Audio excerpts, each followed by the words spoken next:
Hey guys, welcome back to part 7 of the 8-part Iceberg series.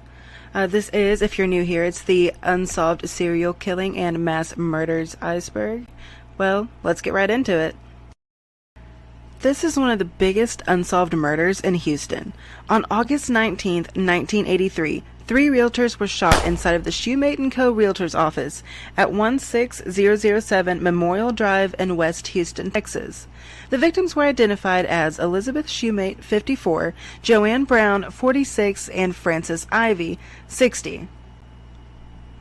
The murders happened around closing time after most people in the office had left.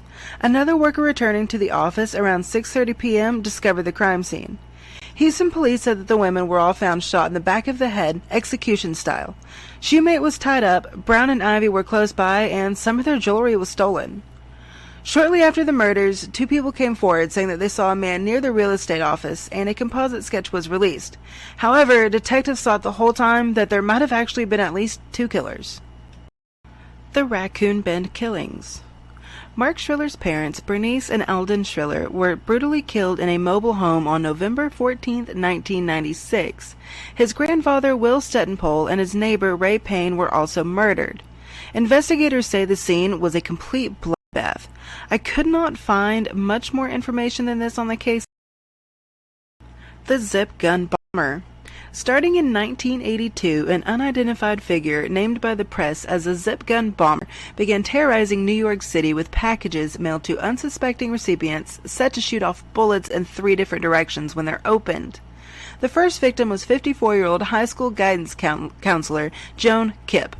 On May 7th of 1982, she was preparing to leave the state with her husband for Mother's Day when she got a cookbook in the mail. She thought it was a Mother's Day gift. However, when she opened it, she was shot by a gun.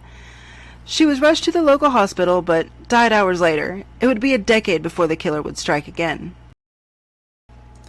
The Golden West High shootings.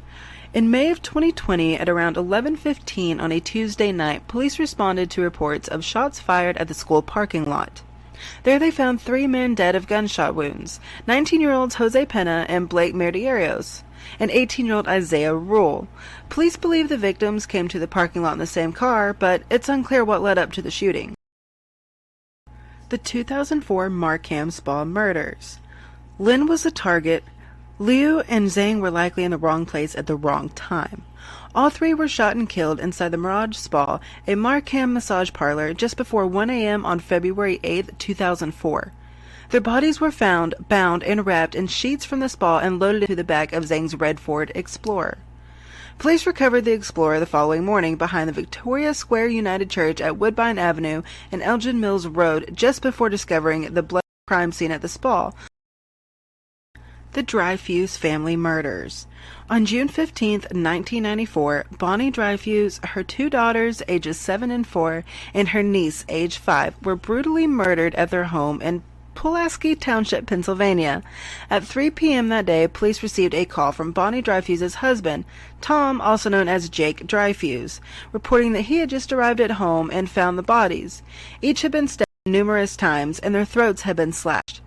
Thomas Kimball, a former cocaine addict, quickly became a suspect. Several eyewitnesses said that they had seen him hitchhiking near the Dryfuse trailer on the day of the murders. That day, Kimball stole a bicycle from a fruit stand near the trailer. After being arrested for the theft, he was questioned about the killings, but maintained his innocence. While Kimball spent a month in jail for the bicycle theft, police took DNA samples from him and questioned witnesses about the murders, but without enough evidence to build a case, he was released. The Cape Ripper. It's been over 2 decades since a serial killer's reign of terror hit Cape Town, South Africa. His targets were sex workers. Over the course of 4 years, from 1992 to 1996, 26 workers were killed and their bodies dumped all over the peninsula. The Franciscan Priest Murders. On August 5, 1982, Father Ronaldo Rivera, a priest at the Cathedral Basilica of St. Francis in Santa Fe, New Mexico, was murdered in an unknown location and his body found 3 days later. A year and a half later, on July 20th of 1984, Father John Kerrigan was assigned to the Sacred Heart Catholic Church in Ronan, Montana. He disappeared after leaving a bakery. Several days later, blood articles of clothing were found along Montana Highway 35, as well as blood-stained coat hanger. Kerrigan's vehicle was discovered in Polson 7 days later. His wallet, which contained $1,200, was left in the trunk of the car, along with a shovel and pillowcase. Kerrigan's remains have never been recovered, but for some reason, they believe these two cases might be connected. The Goddard family disappearance. This involved the disappearance of French doctor Wes Goddard, his wife, and their 2 children in September of 1999. Clues to the mystery were gradually discovered. Traces of blood were found in the family home near Calvados, Lower Normandy. It was established that Goddard and his 2 children departed on a sailing boat rented in St. Malo, Brittany, a few days before the discovery of the blood. During the course of the next few years, various objects were found on the north coast of Brittany or at sea. A lifeboat, identity papers, credit cards, the skull of one of the Goddard children, and finally the bones of Goddard himself. The case was closed on September 14, 2012. The Littleton Bowling Alley Murders. On January 27, 2002, James Springer, 30 years old, Robert Zajac, 24, and Aaron Gola, 27, were shot to death inside the bowling alley, which was closed at the time. They were confronted by the shooter, who was apparently connected to a previous robbery attempt. Springer and Gola worked at the bowling alley, and Zajac was an employee at a different one. They were getting ready to leave for the night after closing when they were all shot. The Golf and Stuff Murders. Killed were siblings Eddie Castor, 15, Rachel Castor, 18, and their friend Veronica Flores, 16.